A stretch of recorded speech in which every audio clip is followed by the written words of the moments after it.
Hi, JLT. Hi, JLT, even though I'm pretty sure you really hate it when we call you that. Hi, Professor Letourneau. Hello, JLT. Hi, JLT. Hi, JLT. Hi, Letourneau. Hi, Professor Letourneau. How's it going? Hi, Mr. Letourneau. Hello, Professor Letourneau. Hi, Professor Letourneau. Hi, Letourneau. I love how we're doing this in front of this machine. I feel like this is his broadcasting child. It is. You know, I probably like this thing more than anyone else, but it still got on my nerves. Oh, you taught me how to do tape to tape, and for some reason I still know how to do it, even though I hate this machine, and I'm gonna be really happy when it like breaks for good. Tape to tape, I don't really have a problem with. It was a little difficult at first, but you get used to it. I hate it. Why, JLT? Why do you make us use this dinosaur equipment?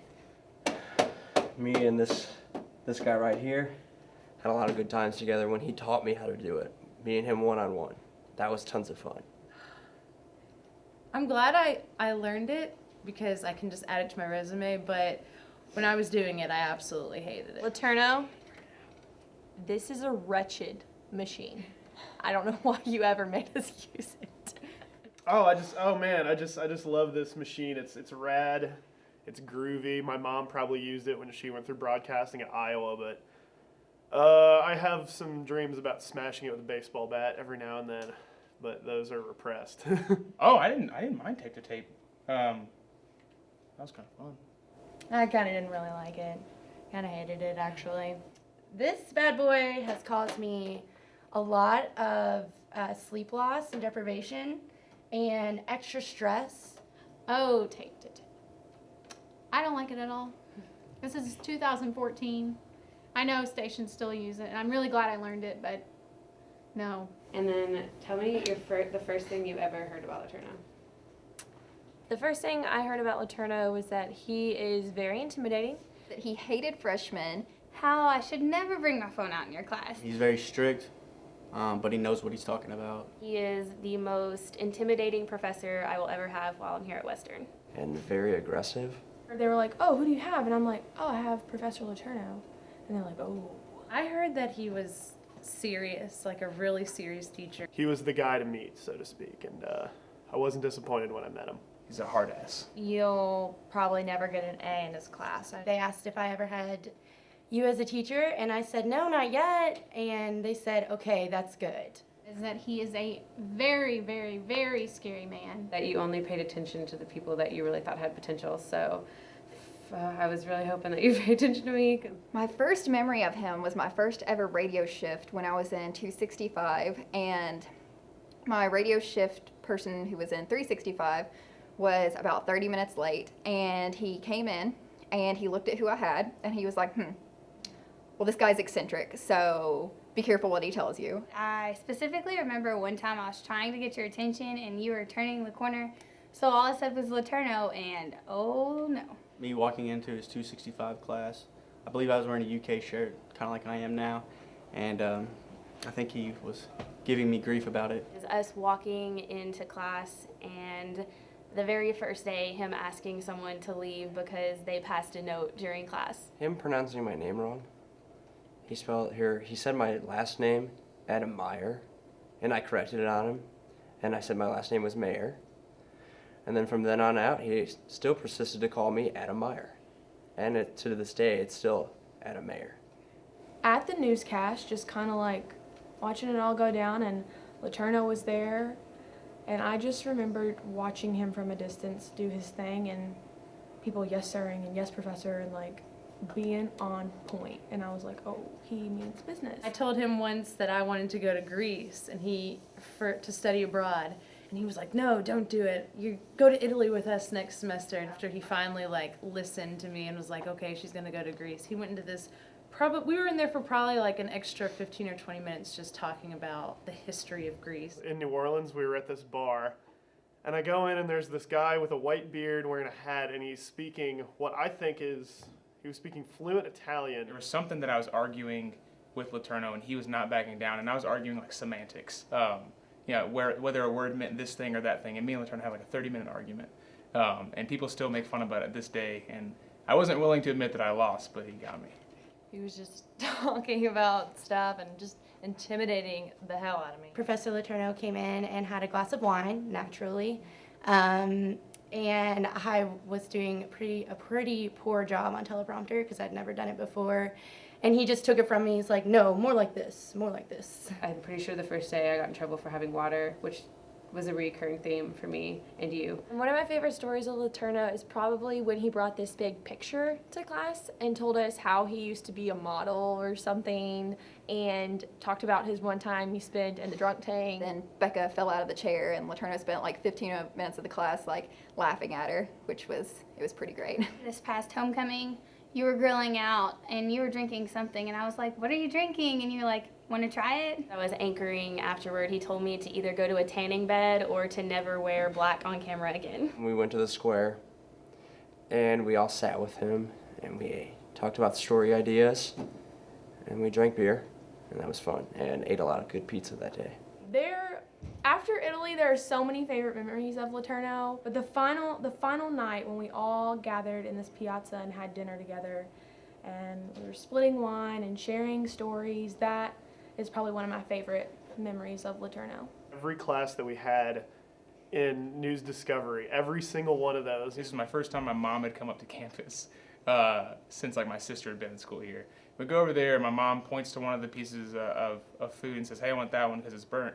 I want that bratwurst. And Letourneau's like, you know, that's Italian sausage. And she goes, well, I don't want that. I want the other one. And then he just starts speaking Italian, which I'm pretty sure he might have been, I don't know if he's hitting on her or what. I can't translate Italian.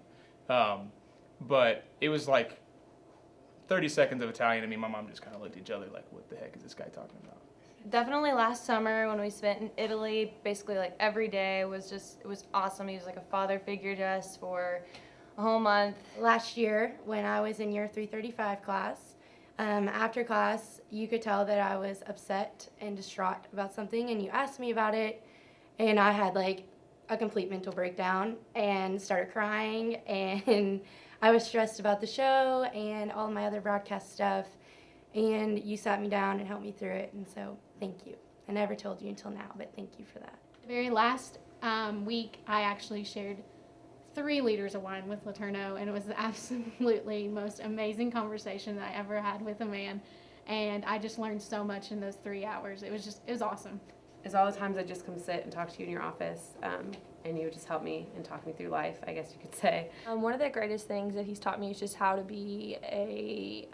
enterprise stories, I would say. I don't think that you could pick just one. He's taught me so much. I really attribute everything about storytelling that I know to him. You taught me that I need to believe in myself. Even though you were kind of hard on everyone, that's what we all needed here. To be very professional, be professional in everything that you do. There is something that you are suited to, and that may not be what you originally think it is. To meet deadlines, definitely, and to get your shit together. You know, not giving up, planting your feet in a story, knowing what rights that you have, being determined, and going for it, and not really taking no for an answer. That if I don't love reporting and going into broadcast news, that I just need to get out of it because I'm going to be miserable. That I actually wanted to do broadcasting. If you do what you love, then you'll never work a day in your life. And also, don't ask for permission, beg for forgiveness. You are like the godfather of lessons. He is the broadcast. And there are so many lessons that you've taught me and everyone else here. To love what you do, and don't ever let anybody tell you no, and just wake up each morning and have that drive, have that passion, and do your work with confidence. It's to really just believe in yourself, because why is one person better than the other? I always doubted myself and my abilities in applying for internships or things that I thought were too good for me, and you kind of made me realize that if I wanted something, I can make it happen.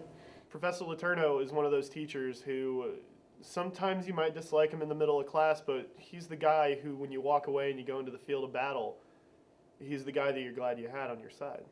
And what are you going to miss most? Oh, I don't want to think about this part. I'm probably going to miss Letourneau's scowly looks. The department as a whole is going to miss how stern you are and honest and just your knowledge of the broadcasting world.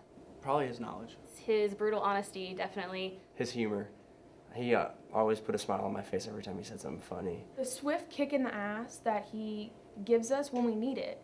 You know, I respect Letourneau so much for the fact that he can look at you and be like, what the hell is wrong with you? Like, why are you thinking like that? Or why are you not prepared? Or why would you ask that question? You're stupid.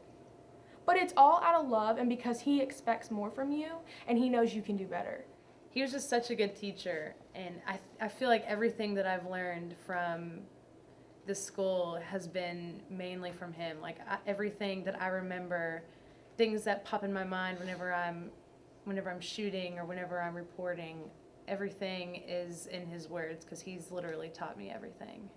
I'm gonna miss most that I don't have another year with him. Probably just his honesty. I mean, he was is the best at giving criticism, constructive criticism. And, you know, because he just really cares and wants to make us better journalists. Is that job board that you post to like every Monday, Wednesday, Friday, and whenever you get jobs. Come this time next year, I'm going to miss that. So if you could just forward that to me, bratterman1292@gmail.com, that'd be great. I just hope that they can, you know, keep up the traditions that he's left behind. Me personally, I'm going to miss just seeing him around every day. I kind of like just messing with him. The other day, I actually ran into his belly, like literally. I was looking at my phone and I ran into him. And I think that's one thing that the program's going to miss. I mean, it's a great program overall, but you definitely are one of the biggest assets, I'd say. Like I said, you bring out the passion in people and you bring out the drive. And I don't know, you just make it exciting. You made it exciting to come to school and go to class and do what we do. Even when it got tough. So I feel sorry for the kids that are going to miss out on that. And I've asked a lot of students if they've had you, and the ones that said no, I'm like, well, that sucks for you, sorry. What I'm going to miss most is the fact that people who are coming into the program aren't going to have him anymore. You know, I got everything that I wanted to get out of Professor Letourneau's wisdom, out of his grace, out of his brilliance, but the fact is that kids who are coming through who didn't get to experience it, I feel sorry for them, you know. We've lost an icon here at Western. We've lost a legend. I guess just say bye. Bye, Professor Letourneau. I will be coming to Wisconsin and going to a football game with you. Bye. Bye, JLT. I'm going to miss you. Have a good time in Wisconsin. Bye, JLT. Bye, Letourneau. Hope you have fun in Italy and Madison, even though go Boilermakers. I don't want to say bye to Letourneau. Bye, Letourneau. I'm going to miss you. Thank you for everything you've done for us. I will probably call you when I'm 30 and just chat with you and figure out when you're going to let me stay with you in your house in Capri. Because I know that you've already told me that I'm not allowed to come stay at your bed and breakfast, but I'm just going to pretend like you didn't say that, and I'm going to come anyways. Bye, Letourneau. Gonna miss ya. See you, Coach. Hi, Mr. Letourneau. I'm going to miss you so much. Bye, Professor Letourneau. It's been real. Bye, Professor Letourneau. I'm glad you get to go home because we know you love Wisconsin and you love Italy and you get to go to where you love, but we'll surely miss you here, so bye, Letourneau. Arrivederci, Prof.